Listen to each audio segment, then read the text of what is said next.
Okay, week 18, ELA, pre-lesson deliverable. Today, class, we're getting into another bit of figurative language. I'll have a volunteer to come fill in the blanks as I'm writing. These are guided notes. We all need to be writing. If there's writing on the board, then there's writing on your page. So let's have a volunteer. Raise your hand, okay? Alexander, come up to the board. You'll be filling in the blanks. So here's what we have today is a metaphor.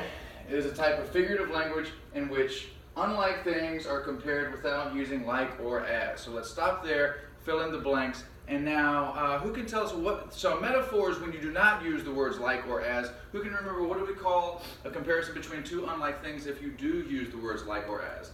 And hopefully we got a lot of hands. Thank you very much. That is a simile. Good. So in both cases we're using comparisons. The only difference between a metaphor and a simile is that a metaphor, unlike a simile, does not use these words like or as. Let's have an example of a metaphor. Good. Now moving on. An extended metaphor is a metaphor that an author develops over the course of many lines or even an entire work of literature. Can anybody think of anything off the top of their head that happens in Esperanza over and over again? Something that we see time and again. Maybe that represents something. I just want to set the table with that. We're going to come back to it. We're going to do some readings. We're going to investigate and try and find some real extended metaphors. But as we're going through this, go ahead and let your brain start churning. Like, what are some instances in Esperanza Rising that we see over and over again? Like, oh yeah, this happens again. Because maybe it represents something bigger. Authors do these things on purpose. If you see something over and over again within a text, it's because the author's doing it on purpose, and it probably represents a larger meaning. An extended metaphor may act as a theme in a work of literature because it is repeated and changes form as it reappears over and over again. And we remember a theme is sort of like the message that the author is sending us, okay? So in a text we'll see certain things are explicit, meaning that they're directly written towards us, but then some things are implicit, and what that means is that the author doesn't outright say certain things, but it's sort of like a hidden meaning. And so we're sort of like investigators trying to find the hidden meaning within a text. Let's look at an example. Turn to the next page of your packet. You should be on page 5 now.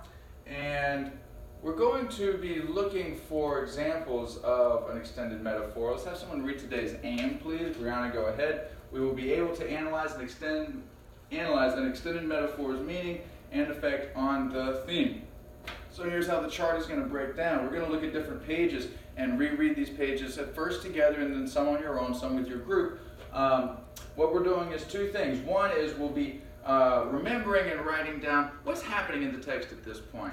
And it's going to be pretty easy to remember because we're going to be looking at very pivotal moments within the text. And then the next step is going to be making a connection between the plot and the pattern of the zigzag blanket. So that's a giveaway. We're going to be looking at instances where the zigzag blanket appears. Raise your hand if you remember Esperanza working on her zigzag blanket. Okay, what do you remember about that? Hopefully you remember that she started doing this with Abuelita. You remember that she finishes, the story ends with her actually. She says she's not finished, but really working with a completed zigzag blanket. It says in the text that the blanket is so big it could have covered 2 or 3 beds.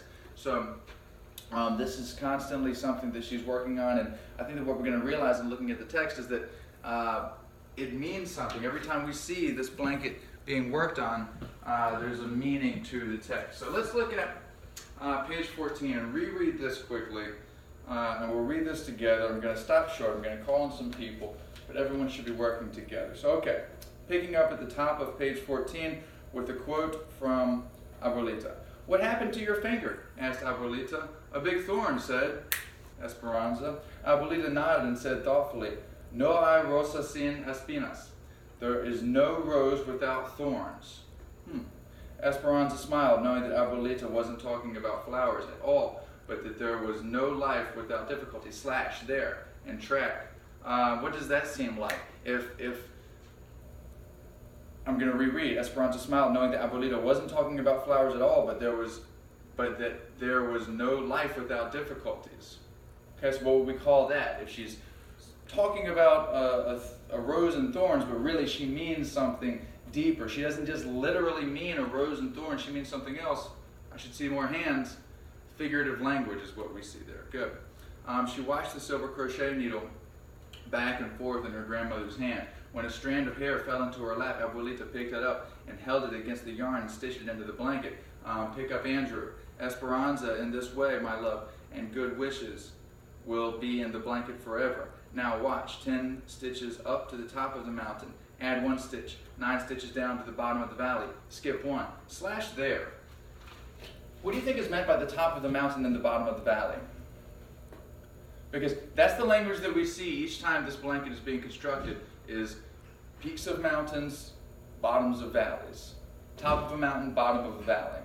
What do we see? What does it mean? We have to interpret here. We have to understand, because it's not really talking about a mountain. Yet she's talking about making a blanket, but couldn't she even be talking about something bigger than that? Highs and lows. Would this part of the text represent a high or a low? To understand that, we should understand what's going on. So let's go ahead and work on this together. What's happening in the plot on page 14? What's happening here? Are they working in the fields of California? Are they back in Mexico on the ranch? Like, what's happening?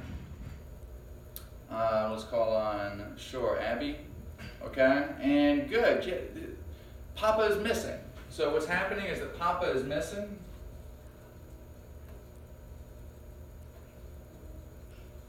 So how is Esperanza feeling? She's feeling. Let's use some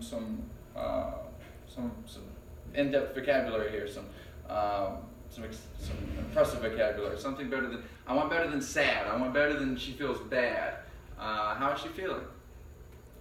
She's feeling lost. She's feeling despondent. Very good. It's a vocab word. So she's feeling despondent. And what then is the connection between the zigzag blanket and the plot of the story? She's in a valley. Okay.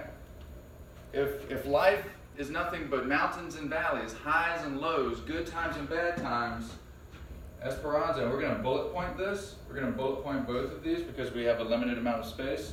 We're going to say that Esperanza is in a valley. It's a geographical term. A valley, who knows what a valley means? Okay, yes, the territory between two mountains. Okay, so it's the low point. Elevation-wise, valleys are low.